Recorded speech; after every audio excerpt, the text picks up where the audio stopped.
Ito yung ano guys, batuan tree. Yan kita nyo, kung makikita nyo nagbunga. You know, may mga bunga siya.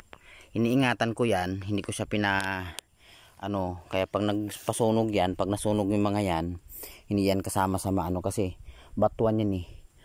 Sarap yan pang sigang, sa bangus, sa isda.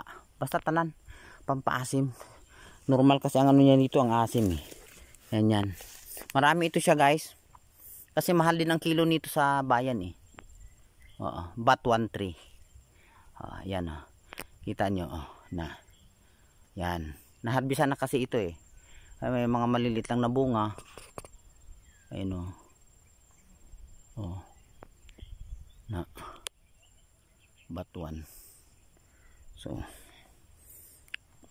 pag nagkasunog, dapat linisan yung puno niya para hindi siya makasama. Yan guys. Batuan. Yan.